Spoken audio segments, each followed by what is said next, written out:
in Deuteronomy 8 verse 18, love this verse. But remember the Lord your God, for it is He who gives you what?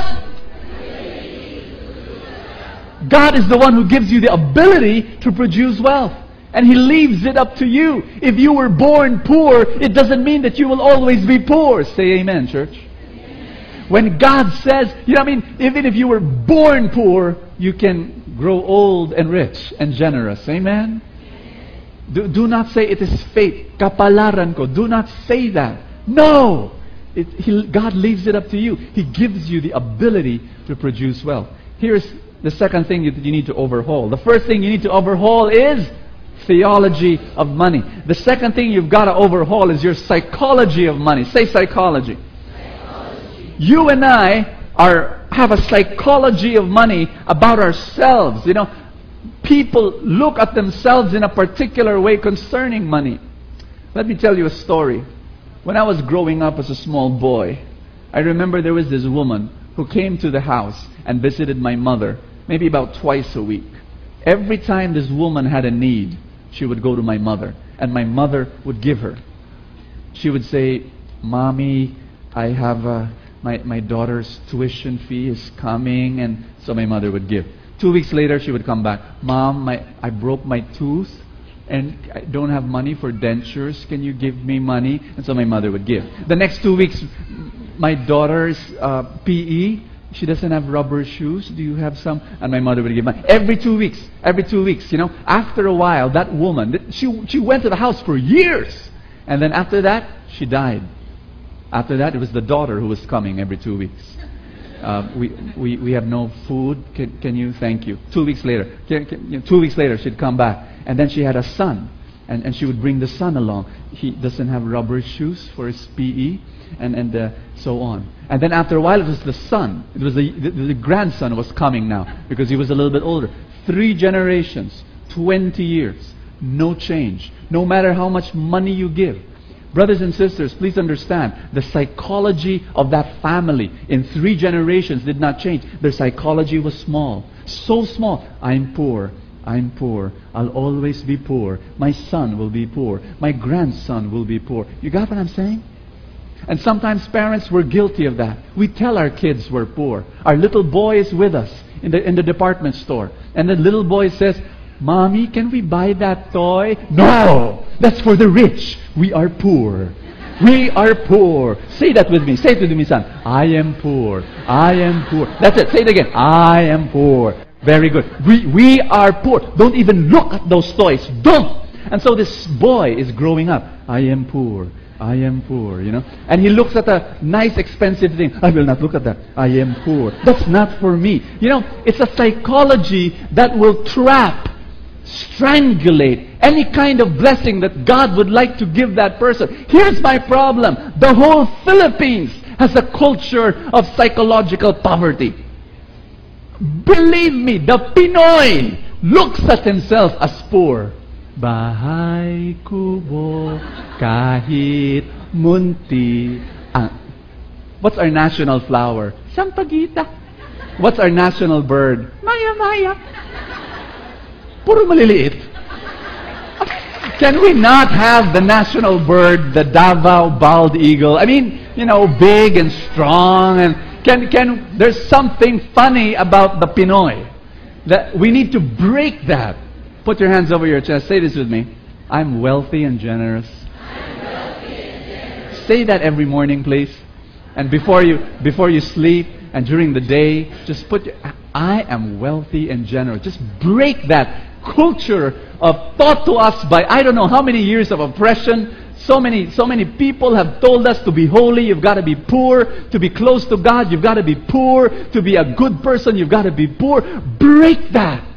Break that, please. I want you to know how much God has blessed me financially, and how God, I'm telling you something, I have become a better person as God has blessed me financially. I have become a better person to my wife and to my kids because of the financial blessing. You know, it's not true that when you get rich, you'll be a terrible person. That's not true. Amen? Here's the actions, the strategies that you need to take. Let's go over them as quickly as we can.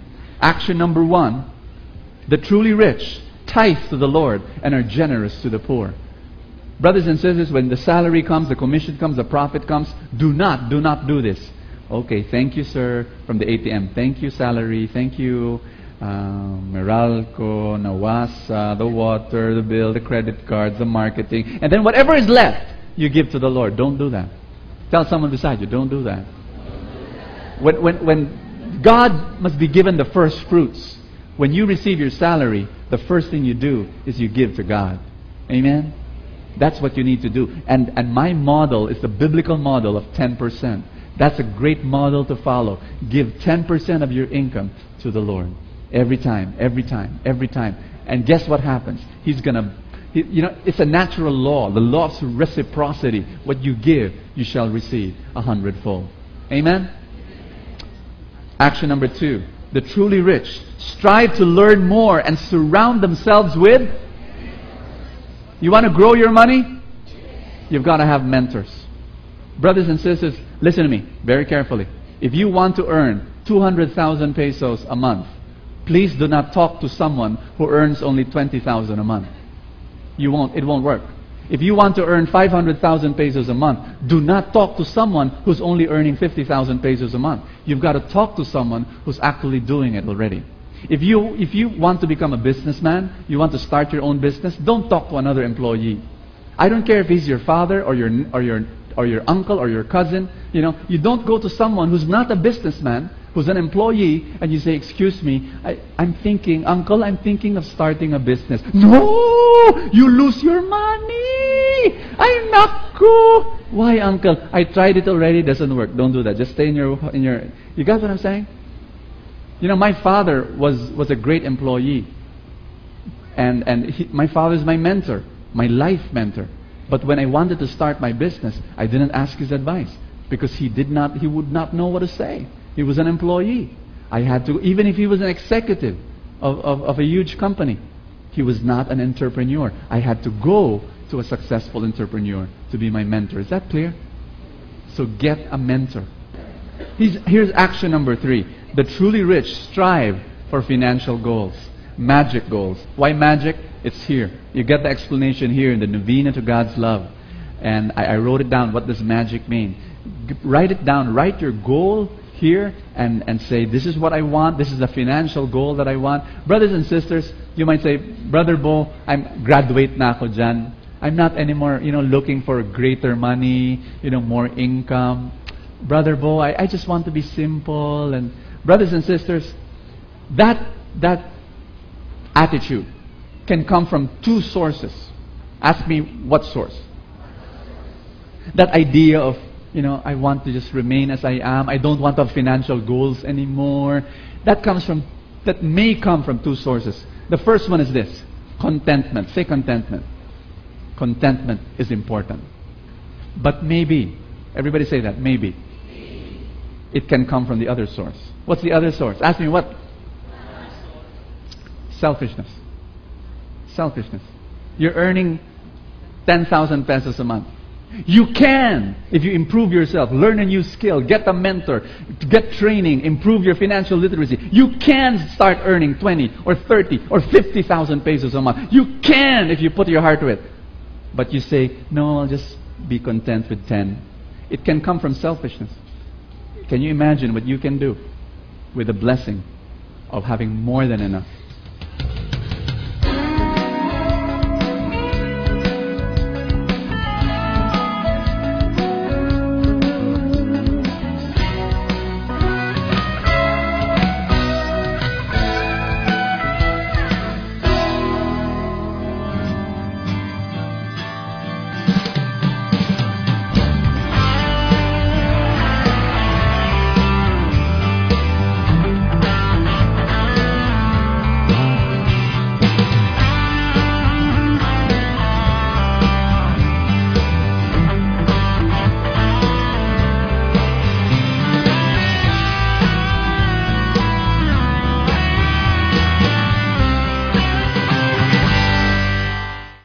Thank you so much for your monthly tithes and love offering to the Rigmo family, without which this broadcast won't be possible. We know that God will reward you abundantly for your generosity. God bless you.